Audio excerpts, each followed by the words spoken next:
Assalamualaikum Pak Fatmo. Waalaikumsalam warahmatullahi wabarakatuh. Gimana kabarnya Pak? Alhamdulillah Pak Fatmo. Nah, Nih, ya kebetulan sini juga saya udah lama pengen ngobrol-ngobrol sama panjenengan di sini Pak Fatmo. oh iya.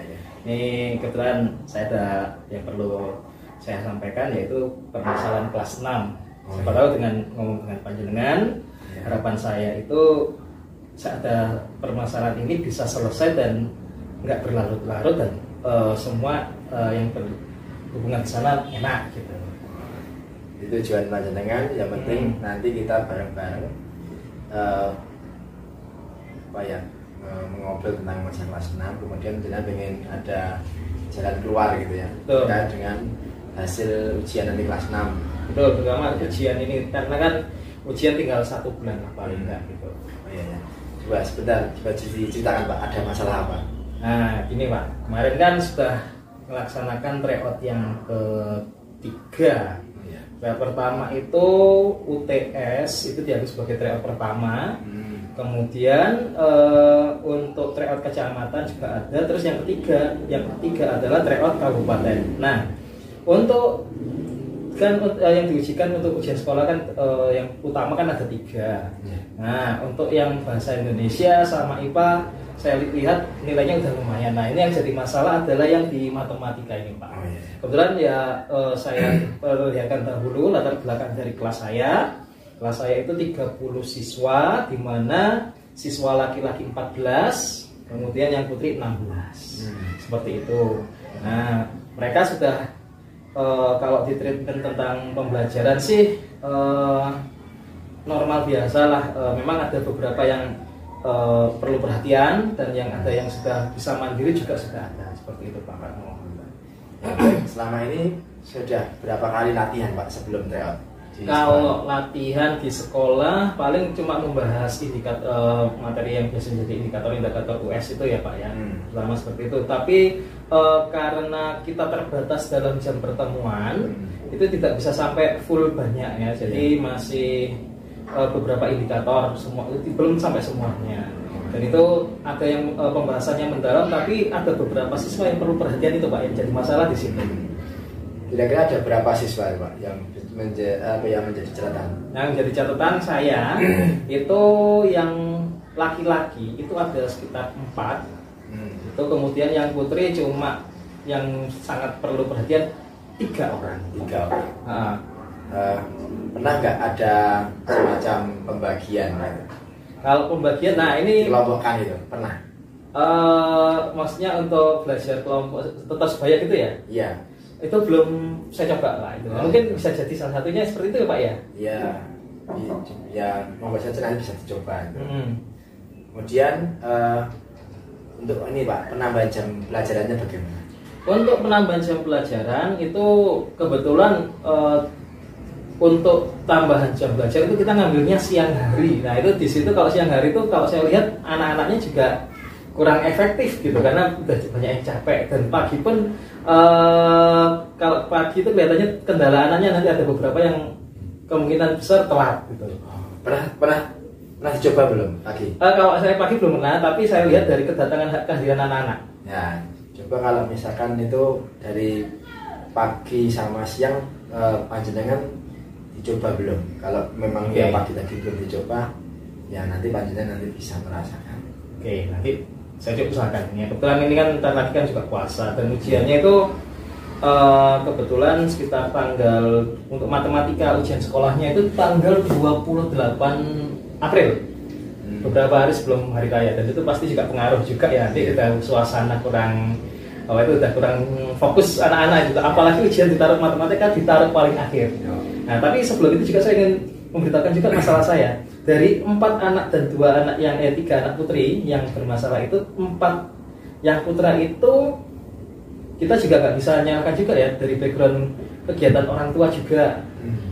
Nah, yang pertama yang inisialnya saya nggak berani menyebutkan nama, yang inisialnya AL itu orang tuanya dulu pernah sempat ada permasalahan gitu. Jadi kemudian juga orang tuanya juga sibuk dalam bisnisnya seperti itu. Tapi alhamdulillah permasalahan tersebut nggak sampai itu ya, nggak sampai berpengaruh di kehidupan keluarganya gitu. Tapi untuk bisnisnya ini yang jadi permasalahan, anaknya tidak terurus gitu ya. Kemudian yang satu lagi yang inisialnya P itu kedua orang tuanya sudah pisah dan diasuh oleh bapaknya. Nah permasalahannya bapaknya ini seperti ngeculkan, gitu. Lepas gitu ya. Tuh. Kemudian yang satu lagi ini juga masalah orang tua juga ya. Dan intinya kelihatannya itu masalah keluarga semua, terutama dari 3 dari 4 putra itu. Kalau yang putri permasalahan keluarganya nggak terlalu, memang kelihatannya kalau bapaknya yang satunya lagi inisialnya SYP itu orang tuanya memang agak cuek kalau masalah pembelajaran, gitu seperti itu. Terus tadi sudah di Pak Anwar sudah memberikan beberapa identifikasi tentang kelemahan. Sekarang coba digali dari kelemahan tadi kita gali yang kekuatannya. Kelebihan yang panjenengan miliki dari panjenengan, dari anak termasuk dari universitas sekolah apa? Oke. Kalau kelebihannya ini untuk anaknya dari 4 anak, terutama 4 putra. Kalau yang satu kelebihannya memang kalau di pelajaran itu memang kurang. Tapi untuk sosial bagus. Dia kalau mengarahkan teman, istilahnya ya dia punya power untuk mengarahkan temannya. Yang inisialnya AL. Kemudian yang satu lagi memang yang inisialnya V juga sosialnya bagus, tapi kalau pelajaran memang dia mut-mutan sih sebenarnya ya. Sebenarnya kalau seandainya dia fokus, sebenarnya saya yakin bisa. Tuh, kelebihannya itu ya masa hubungan sosial juga. Kemudian yang satu lagi ya kelebihannya di ya sebenarnya ya ada sih, tapi bakatnya ya di olahraga seperti itu. Terus dari itu kan terkait dengan secara umum Pak. Untuk di mata pelajaran ini yang banyak dengan permasalahan dari matematikanya ya. Nah untuk mendorong tadi panjenengan supaya hasilnya lebih baik nanti di hasil US-nya, kira-kira mereka memiliki potensi apa, termasuk panjenengan untuk mengarahkan potensi mereka seperti apa? Oh gitu, oke. Untuk yang khusus-khusus ini ya saya arahkannya ya sebenarnya saya titik beratkan orang tuanya dahulu gitu ya, untuk istilahnya memberikan perhatian dahulu, karena udah intinya kurang beberapa bulan intinya fokus dulu sama anaknya. Pekerjaan lainnya kalau bisa ya bukan ditinggalkan enggak, tapi bisa dilimpahkan orang lain atau bagaimana gitu kan. Kemarin kan ada pertemuan orang tua juga udah saya sampaikan seperti itu. Intinya waktu kurang sedikit, minta perhatiannya untuk membersamai anak-anak gitu, seperti itu. Kemarin sudah saya sampaikan hal itu di forum besar untuk pertemuan orang tua seperti itu Pak. Jadi potensinya perlu adanya hubungan juga dari orang tua. Orang tua ini sudah ada pertemuan ya. Sudah ada pertemuan. Dari kelemahan yang sudah saya sampaikan tadi, kan kita sudah bisa identifikasi. Sekarang coba diidentifikasi dari segi kekuatannya Pak. Kekuatan dari siswanya, dari guru, orang tua, juga fasilitas sekolah seperti apa? Untuk kekuatan yang mungkin ini yang bisa saya lihat, itu yang pertama dari sekolah itu siap membackup semua. Misalkan kalau saya butuh untuk fotokopi soal, untuk soal latihan, itu sekolah bisa backup. Itu karena kan ada hak anak kelas 6 untuk dari bos. Jadi hal itu mungkin bisa. Dan itu udah istilahnya udah dipesankan sama Bapak Kepala untuk penggunaan dana bos untuk kelas 6 diperbolehkan hal itu. Kemudian yang kedua, kekuatan yang kedua adalah hubungan antar orang tua. Ini orang tua kebetulan kelas 6 sudah lumayan bagus Pak ya. Kita udah karena ada pertemuan orang tua. Jadi kekuatan istilahnya komunikasi dengan orang tua itu udah lumayan enak ya. Cuma ya itu untuk hal-hal tertentu mungkin kita harus pendekatan secara personal ya di situ ya. Kemudian untuk anak di sini untuk memang untuk kadang-kadang ada beberapa hal gitu ya. Kadang-kadang anak juga perlu kita up motivasi mereka, itu juga itu hal yang wajar kalau menurut saya ya. Tapi di satu sisi memang kita juga melihat kemampuan anak untuk keinginan untuk belajar kelihatannya ada. Nah itu yang perlu saya jadi titik berat kekuatan mereka di situ. Sebenarnya semangat belajar juga ada sebenarnya ya, cuma perlu motivasi. Nah, kelihatannya yang di situ Pak. Kemudian untuk fasilitas tadi udah ya. Jadi guru. Kalau guru Untuk latihan soal sih sebenarnya ada banyak sekali Pak, karena juga dari kualitas sebelumnya juga memberikan banyak sekali contoh soal, kemudian di buku-buku juga banyak. Nah itu mungkin kekuatan yang kita miliki seperti itu Pak. Jadi ada 4 ya yang itu tadi itu, seperti ikatan orang tua dengan guru, kemudian dukungan sekolah tentang untuk memfasilitasi latihan soal, kemudian untuk apa itu semangat anak-anak juga meskipun harus dimotivasi gitu. Kemudian ya yang terakhir adalah senjata kita, yaitu senjata seorang guru, yaitu contoh soal. Seperti itu Pak. Kemudian untuk kekuatan yang lain, pendukung yang lain seperti lingkungan belajar bagaimana? Kalau lingkungan belajar kelas nyaman ya. Kita buat memang kelasnya senyaman mereka gitu. Mereka mau ngapain di kelas, untuk tambah apa kami persilahkan ya. Jadi intinya ruang kelas lumayan enak seperti itu. Di kondusif gitu. Kondusif ya. Apalagi kalau kita ingin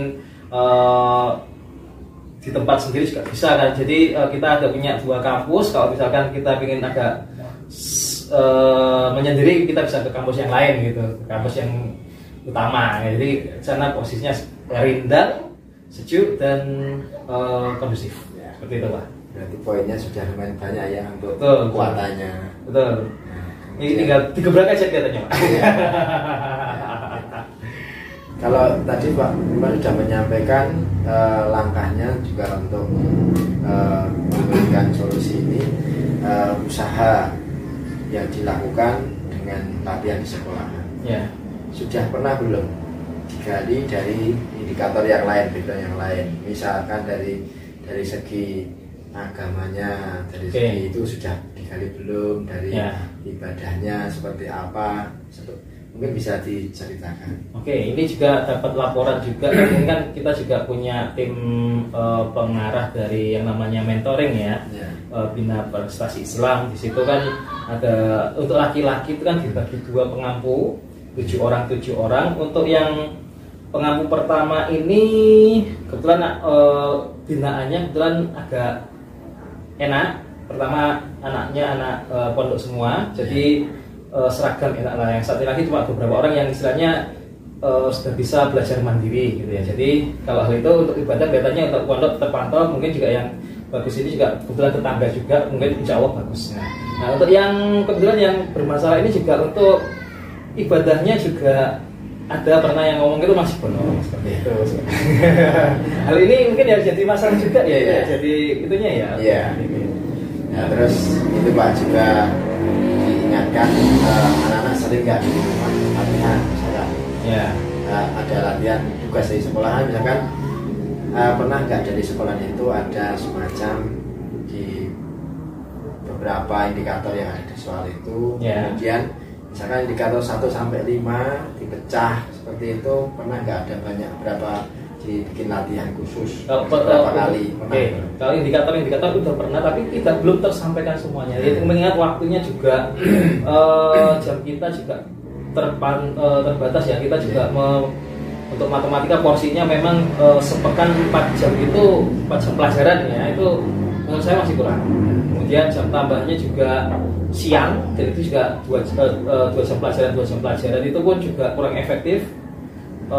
Sikap anak kita mengkondisikan setelah kegiatan istirahat itu paling butuh waktu 10 menit, dan itu nanti fokusnya anak itu paling sekitar 20 menit pertama ya, selanjutnya udah mulai agak seperti itu. Kalau pengalaman yang sudah Pak, itu biasanya dengan menghadapi US ini berapa kali tryout mandiri? Kalau tadi tryoutnya dari tingkat kecamatan, dari tingkat kabupaten, tryout mandiri di sekolah. Kalau tryout mandiri di sekolah untuk kita itu baru untuk mandirinya ya, baru sekali. Baru sekali. Nah, kalau baru sekali, panjangan gimana kira-kira? Kalau itu kelihatannya masih kurang ya. Karena kita masih istilahnya untuk menyelesaikan indikatornya itu juga belum selesai. Jadi untuk tryout mandiri juga saya masih belum berani karena materi belum sampai full semuanya gitu ya. Oh ya. Seperti itu. Ya. Terus treatment panjenengan rencananya bagaimana?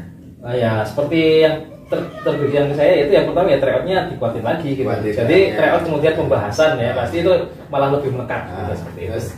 Apalagi? Terus ya yang jelas menekankan kembali bahwa orang tua juga turut andil lah. Oh iya. Itu perlu lagi lah. Jadi perlu kelihatannya saya harus mendekati orang tua secara personal. Itu mungkin seperti itu bisa jadi. Siswanya sendiri untuk tadi. Ya untuk tadi ya memang benar ya. Tadi untuk tingkatkan juga untuk bukan hanya akademiknya saja, tapi juga perlu secara ruhiyah juga. Ya, itu mungkin perlu saya pantau juga. Perkuat lagi. Baik. Kalau rencananya seperti itu, kira-kira kapan ini mau dilaksanakan untuk melaksanakan rencana panjenengan tadi beberapa dengan spiritual, latihan juga dengan orang tua. Ya, ini kebetulan kan sudah pekan depan sudah masuk, ya bukan pekan depan ya, udah akhir pekan ini sudah masuk Ramadan, mungkin itu juga bisa jadi momen penting ya untuk kedekatan orang tua dengan anak. Itu kelihatannya pas Ramadan itu juga ada momen khusus ya. Kemudian juga pemantauan ibadah kelihatannya di bulan-bulan seperti itu juga pas bisa naik-naiknya gitu, seperti itu. Nah, terus dengan latihan juga perlu satu kali tadi ya. Rencananya kapan? Ya paling tidak setiap nanti paling ya bisa saya tambahin 2 lah. Saya sesuaikan 2 kali tryout mandiri seperti itu. Cukup itu nanti. Kita lihat saja ya. Semoga kan namanya rencana. Siapa tahu kalau seandainya bisa tambah ya alhamdulillah. Kalau sesuai rencana ya alhamdulillah juga. Yang penting kalau dia jangan kurang gitu. Dan untuk orang tua gimana tadi rencana? Kalau orang tua ya ini pendekatan secara personal ya kelihatannya juga harus datang ke orang tua juga. Itu kelihatannya lebih mengena ya. Kalau seandainya ngobrol di sekolah pun juga nanti terbatas, kita juga ada kegiatan lain, kemudian mungkin terganggu dengan ada yang lewat orang tua, nanti mungkin jadi blocking masalah yang akan diomongkan, mungkin seperti itu Pak. Harusnya ya kelihatannya saya harus ke rumah lebih personal gitu ya. Kalau kira-kira cukup nggak waktunya dengan banyak siswa harus home visit ya? Kalau home visit keseluruhan kelihatannya tidak bisa semuanya. Tapi mungkin yang penanda yang siswa yang kita tanda itu mungkin yang saya wajibkan harus datang kehadiran saya. Baik, untuk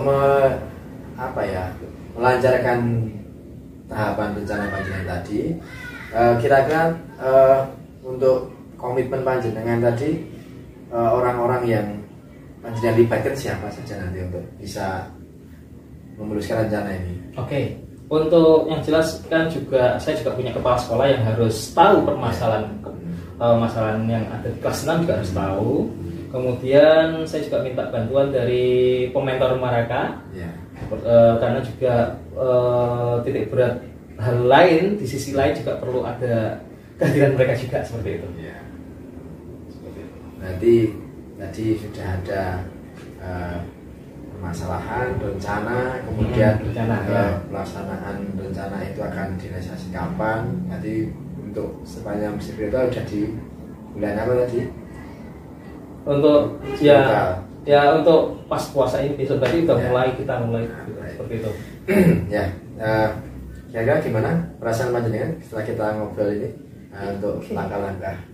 Ya intinya saya berterima kasih sama Pak Patmo yang telah memberikan kesempatan kepada saya mengutarakan permasalahan saya.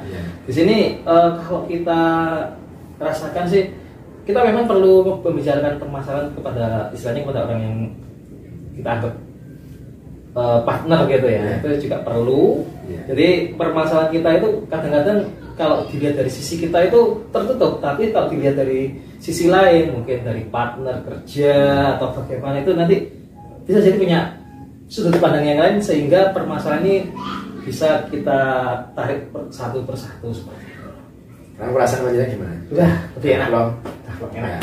Terima kasih sekali Pak. Semoga nanti panjenengan bisa sesuai yang direncanakan tadi. Amin. Bisa sukses. Amin. Dan kita sama-sama berdoa ya, semoga segala permasalahan yang kita hadapi juga bisa diselesaikan dengan baik. Terima kasih Pak Patmo atas waktunya ya. Ini apalagi sore-sore seperti ini, jauh-jauh dari Pucuk yang Klaten sana datang sini itu saya terima kasih sekali nih Pak Patmo. Baik, Jablong ya. Alhamdulillah Pak Patmo. Udah cukup ya, udah waktunya untuk kita lanjutkan kegiatan kita. Oke, siap Pak Fatmo. Assalamualaikum warahmatullahi wabarakatuh. Waalaikumsalam warahmatullahi wabarakatuh. Terima kasih ya. Ya, Pak Fatmo. Ya.